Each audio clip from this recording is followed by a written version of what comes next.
تفصیل سننے کے بعد ڈاکٹر سنجیدہ لہجے میں کہتی ہوئی اندر کی جانب بڑھ گئی۔ وہ بے چینی سے باہر ہی ٹہلنے لگا۔ کچھ ہی دیر میں ڈاکٹر اپنا میڈیکل باکس اٹھائے باہر نکلی تو اس نے ان کے ہاتھ سے باکس پکڑ لیا اور اپنے فلیٹ کی جانب چل دیا۔ اریبہ کا تفصیلی معائنہ کرنے کے بعد ڈاکٹر کا چہرہ کافی اترا اترا تھا۔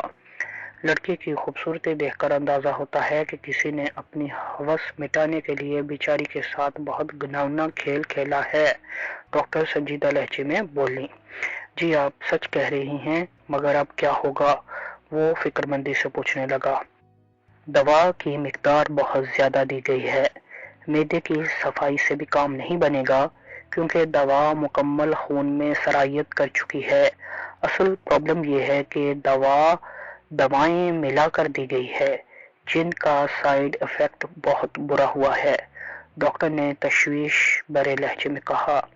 اگر اسے بے ہوشی کا انجیکشن دے کر صبح تک سلا دیا جائے تو؟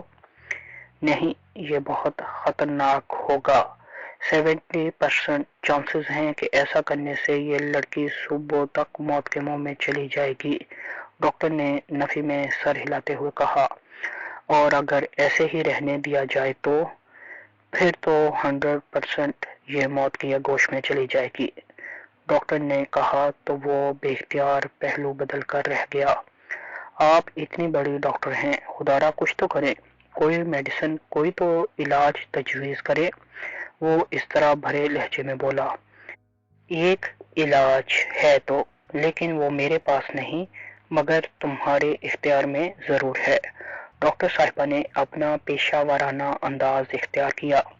جی آپ بتائیں، میں اس لڑکی کی جان بچانے کے لیے سب کچھ کروں گا، وہ جرأت بھرے لہجے میں گویا ہوا۔ اس کی جنسی ضرورت و تسکین پوری کرنے سے ہی اس کی جان بچ سکتی ہے، ورنہ جب تک اسے دی گئی میڈیسن کا اثر زائل ہوگا اس کے جسم کی توانائیاں جواب دے چکی ہوں گی، ڈاکٹر نے بدستور سابقہ لہجے میں کہا۔ وہ حقیقت میں کام کر رہ گیا، چہرے پر یکایک ہی سرخی سی چھا گئی تھی اور نگاہیں خود بخود جھک گئی تھیں۔ یہ اس خبرو نوجوان کی شرافت کی دلیل تھی۔ دیکھو، میں ایک ڈاکٹر ہوں، ہمارا پیشہ ایسا ہے کہ ہمیں مریض کی جان بچانے کے لیے بعض اوقات ایسا علاج بھی تجویز کرنا پڑتا ہے کہ عام حالات میں ہم اس کے متعلق سوچ بھی نہیں سکتے۔ ایسی ہی صورتحال اب درپیش ہے۔ مجبوری میں کیا گیا گناہ نہیں ہوتا۔ انسان بھوک سے مر رہا ہو تو اس کے لیے مردار بھی حلال ہو جاتا ہے، ڈاکٹر نے کہا۔ وہ خاموش رہا۔ اب اگر یہ لڑکی اسی طرح تڑپتے ہوئے تمہاری آنکھوں کے سامنے مر گئی تو یہ اس گناہ کی نسبت زیادہ قابل مواخذہ ہوگا جو تم کرنے سے ہچکچا رہے ہو، ڈاکٹر پھر سے گویا ہوئی۔ وہ اب بھی خاموش رہا۔ میں علاج تجویز کر کے جا رہی ہوں، اب یہ تم پر منحصر ہے کہ تم اس لڑکی کی زندگی کا فیصلہ کرتے ہو یا موت کا۔ زندگی موت تو بہرحال اللہ تعالیٰ کے ہاتھ میں ہے، مگر آج یا تو تم قاتل بن جاؤ گے یا پھر ایک جان بچا کر تمام انسانیت کو بچانے والے، ڈاکٹر نے کہا اور اپنا میڈیکل باکس اٹھا کر فلیٹ کے بیرونی دروازے کی جانب بڑھ گئی۔ وہ سوچوں میں گھرا گمسم سا اپنی جگہ پر کھڑا تھا۔ اور ہاں سنو، تمہاری اور اس لڑکی کی جوڑی خوب سجے گی، اس سے شادی کر لینا، بیچاری کو تنہا مت چھوڑنا، ڈاکٹر کمرے سے نکلنے سے پہلے پلٹتے ہوئے ایک بار پھر اس سے مخاطب ہوئیں اور پھر پیشہ ورانہ انداز میں مسکراتے ہوئے کمرے اور فلیٹ سے نکل گئی۔ وہ کافی دیر کھڑا سوچتا رہا، ایسا لگتا تھا جیسے اپنے ضمیر سے جنگ میں مصروف ہو۔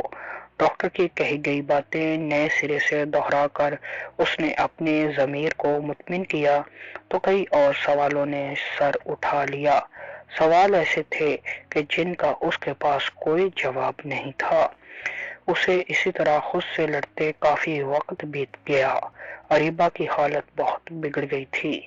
اس سے پہلے کہ بہت زیادہ دیر ہو جاتی اس نے گہرا ہنکارا بھرتے ہوئے اپنی شرٹ اتاری اور اریبہ کی جانب قدم بڑھا دیے۔ حنان اندھیرا پھیلنے پر خوشی سے سرشار انداز میں ملازم کے کوارٹر سے نکل کر چھپتا چھپاتا اریبہ کے کمرے کی جانب بڑھا تھا، مگر کمرے میں پہنچنے پر خالی بیڈ اور کھلی کھڑکی اسے منہ چڑھا رہی تھی۔ کوئی اس کے پہنچنے سے پہلے ہی اریبہ کو اٹھا کر لے گیا تھا۔ اس بشر سجاد کا کچھ کرنا پڑے گا، وہ غصے سے بڑبڑایا۔ پھر کمرے کا بغور جائزہ لینے پر جوس کے گلاسوں پر جیسے ہی اس کی نظر پڑی وہ چونک گیا۔ تنزیلہ کا ایپل جوس والا گلاس تقریباً ویسے ہی بھرا ہوا تھا جبکہ اریبہ کا انار کے جوس والا گلاس خالی تھا۔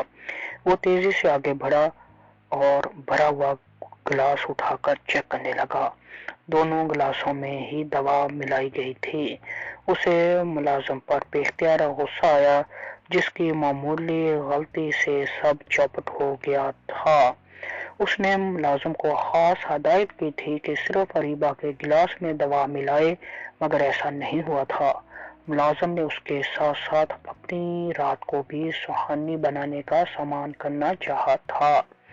وہ پلٹنے لگا تو بیڈ کی سائڈ ٹیبل پر پڑا ہوا اسے ایک رکا نظر آیا۔ اس نے رکا اٹھا کر دیکھا تو اس پر صرف یہ ایک جملہ لکھا تھا، I am back mister Hanan. لکھائی پہچانتے ہی حنان کے ہاتھوں سے وہ کاغذ نیچے گر گیا تھا۔ اس کا پورا جسم کانپنے لگا تھا۔ اس نے کاغذ اٹھا کر ایک بار پھر بغور جملے کو پڑھا۔ یہ لکھائی بشر سجاد کی ہرگز نہیں تھی، اور جس کی تھی اس کے نام سے حنان کو ویسے ہی پسینہ آنے لگا تھا۔ پھر وہ وہاں رکا نہیں، اس طرح بھاگا جیسے موت اس کا پیچھا کر رہی ہو۔ رات کے 3 بج رہے تھے۔ اریبہ پرسکون انداز میں سوئی ہوئی تھی، بے ہوشی نیند کی صورت میں اس پر مکمل غلبہ کیے ہوئے تھی۔ اس سے کچھ ہی فاصلے پر وہ خبرو نوجوان فرش پر مسلح پر بیٹھا فضا میں گھورے جا رہا تھا، جیسے خود کو اللہ تعالیٰ کے حضور دعا کرنے کے قابل بھی نہ سمجھ رہا ہو۔ پھر اچانک ہی وہ روتے ہوئے سجدے میں گر گیا تھا، اللہ تعالیٰ کی بارگاہ میں خود کو بطور مجرم کے پیش کر کے معافی اور بخشش طلب کرنے لگا تھا۔ اللہ تعالیٰ کی رحمانیت پر یقین کرتے ہوئے وہ اپنی مجبوری کی حالت میں کی گئی خطا کی معافی مانگ رہا تھا۔ جب اس کے دل میں سکون کی سی کیفیت نے گھر کر لیا تو وہ اٹھ کھڑا ہوا، مسلح کو طے کر کے ایک طرف رکھا، ٹیبل پر پڑے جگ میں سے 3-4 گلاس پانی کے اپنے حلق سے نیچے اتارے اور پھر دراز سے پسٹل نکال کر پینٹ کی جیب میں ڈال لیا۔ اس کا ارادہ صبح کا اجالا پھیلنے سے پہلے پہلے اریبہ کو اس کے بنگلے میں پہنچانے کا تھا۔